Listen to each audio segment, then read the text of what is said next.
Marilena, ao longo de toda a sua obra, você desenvolveu um pensamento político no qual a distinção entre carências, interesses e reivindicações é muito importante.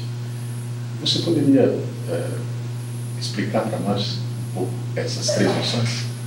Você sabe, foi a partir do trabalho que eu fiz na Secretaria Municipal de Cultura de São Paulo que eu me dei conta da polarização. Primeiro, isso apareceu como uma polarização da cidade. E depois eu fui me dando conta de que era uma polarização do país, que era a polarização entre a carência absoluta e o privilégio absoluto.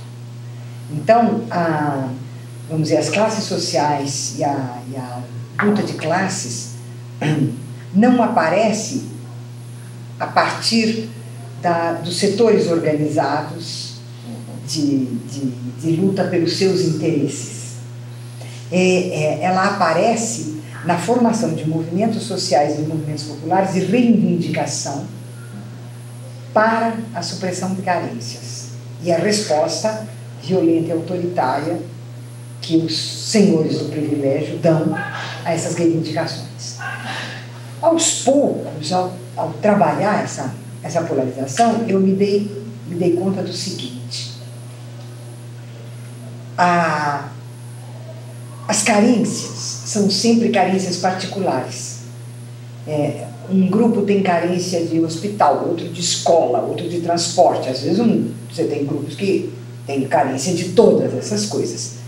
Mas essa pluralidade de carências faz com que os movimentos populares e os movimentos sociais, quando eles se formam e se organizam, eles também são fragmentados, porque eles se realizam para responder, para reivindicar a solução de uma determinada carência, que, se resolvida, o movimento termina. Né? Bom, ao me dar conta dessa fragmentação, eu percebi que era muito difícil fazer com que houvesse uma unificação das demandas vindas da carência em torno de interesses comuns. Por que eu tive essa preocupação? Porque a carência é sempre particular. O privilégio também. O privilégio é aquilo que pertence a uns poucos. Só que a democracia não pode ser feita nem com privilégio, nem com carência. Ela tem que ser feita com direitos. E a marca dos direitos é que eles são universais. Então, a particularidade da carência e a particularidade do privilégio afastam a carência e o privilégio dos direitos, porque os direitos são universais. Então, eu trabalhei muito isso, politicamente e teoricamente, sobre como resolver essa divisão da sociedade brasileira. Porque um privilégio, por definição, jamais poderá se universalizar. Ele deixará de ser um privilégio se ele se universalizar. Então, a esfera dos privilégios está, por definição, posta fora da área dos direitos. A questão é saber se as carências, através das suas reivindicações, podem encontrar uma primeira generalização através de interesses comuns. E, graças à existência de interesses comuns, aí sim, lutar pela conquista de direitos e, portanto, pela universalidade. No caso, o direito à educação. Exatamente. Então, quando você toma as grandes carências, você tem, de um lado, as carências no nível da infraestrutura, né? Água, eletricidade, esgoto. Depois você tem as carências existenciais, de saúde e educação. Essas são nucleares. Então, a luta pela democratização da educação não é uma luta qualquer. A luta pela democratização da educação ou pela afirmação da exigência de uma educação democrática está ligada a esse instante no qual você vai passar da particularidade de uma carência e de uma reivindicação a percepção de um interesse comum e a conquista de um direito, né? Então, a luta pela democratização da educação, a ideia de uma educação democrática, né, é inseparável de pensá-la como a criação de um direito, porque numa sociedade como a brasileira, ela não é a defesa de um direito, porque esse direito já deveria estar aí. Ela é a criação desse direito, porque você tem a maioria da população fora do campo da educação, né? E dentro da educação, aí, as diferentes maneiras pelas quais você democratiza os diferentes níveis da escola, em função daquilo que, naquele momento e para aqueles cidadãos, a escola significa, né? E nesse percurso, né, a gente chega à universidade. Então, a democratização da universidade, neste momento preciso, não é só, ela não está vinculada só ao atendimento das reivindicações, das demandas vindas de uma carência em busca de um direito. Ela é mais do que isso. Se você levar em conta a forma do neoliberalismo, eu digo que o neoliberalismo é totalitário. Ele é totalitário por quê? Porque a marca do totalitarismo é tornar todas as instituições sociais indiscerníveis, porque elas são todas homogêneas. Você homogeneiza o social. Bom, o neoliberalismo faz essa homogeneização substituindo, destruindo a ideia de instituição social pela de organização. E a partir de um determinado tipo de organização, a empresa. Então você tem a escola é uma empresa, a igreja é uma empresa, o centro cultural é uma empresa, o Estado é uma empresa, cada um de nós é um empresário de si mesmo, um investimento, ou seja, essa redução da universidade, de uma instituição social, para uma organização, e essa organização pensada como uma empresa, é a destruição de qualquer possibilidade do direito à universidade e do direito à educação.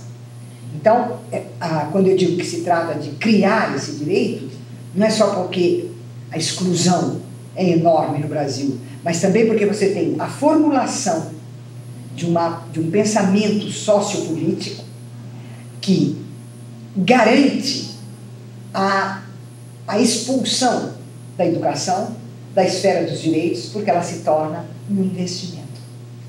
Em contrapartida, a pensar a política como uma formação social implica que nós teríamos que pensar a própria sociedade como sendo um instituinte de direitos. Exatamente. Tanto que eu costumo dizer, Silvio, que eu não penso que a democracia seja um regime político. Eu considero a democracia uma formação social. E, do mesmo modo que a Hannah Arendt e o Lefort falaram em sociedade totalitária, eu falo em uma sociedade democrática.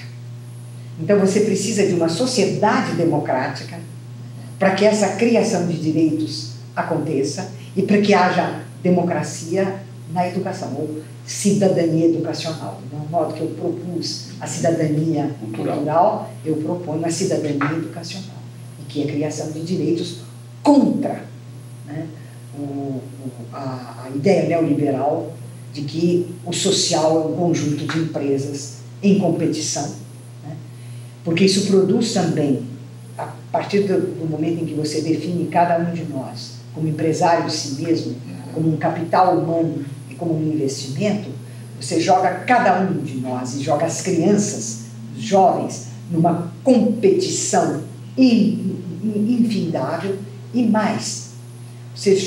A imagem que a criança terá dela mesma, que o adolescente terá e que o adulto terá, é uma imagem narcisista. E a marca, principal característica da figura narcisista é que ela é depressiva. Então, essa quantidade imensa que a gente tem visto mundo afora de suicídio de criança e de jovens está ligado a isso. E as patologias que surgem no interior da universidade, inclusive agora como empresa. Exatamente. Então, como é que o produtivismo na universidade, a alucinação pelo currículo Lattes. A pessoa tosse, põe lá no currículo Lattes: tossi esta manhã 3 vezes. Depois ela torce o pé. Ontem à tarde eu torci o meu pé. Ou seja, tudo. Não existe mais a ideia da existência privada. Tudo é publicizado. E você publiciza porque isso aumenta o seu capital na competição. E a universidade está fazendo isso de uma maneira alarmante e desastrosa. Tanto pela exigência da maldita produtividade, pelo modo como ela própria organiza seus quadros docentes, a relação, o quadro de alunos, as exigências que ela faz, né? A submissão das universidades às agências de fomento. As agências de fomento têm a sua lógica e têm a lógica de uma organização. E, portanto, elas pensam de modo empresarial. Só que, por causa disso, elas estabelecem o prazo para uma pesquisa é tal, o prazo para um doutorado, para um mestrado, a quantidade de publicação para um pós-doutorado é tal. Ela estabelece isso. Que ela faça, problema dela. O terrível é você ver que a universidade interioriza isso e passa a fazer os critérios empresariais das agências de fomento os seus critérios de formação e pesquisa. Se nós pensarmos no Brasil novo e, quem sabe, feliz de novo, você supõe que, com certeza, é preciso reverter inteiramente em todos os setores e, em particular, na educação. Em particular, na saúde e na educação.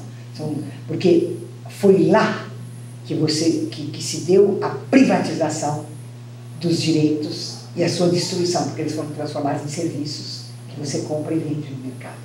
Então, quando você transformou os direitos à educação e os direitos à saúde em serviços que se compra e vende no mercado, você os privatizou, os destruiu como direitos. Então, nós temos que refazer toda a esfera dos direitos no campo da educação e no campo da saúde. A luta continua. A luta continua. Helena, obrigado pela sua entrevista.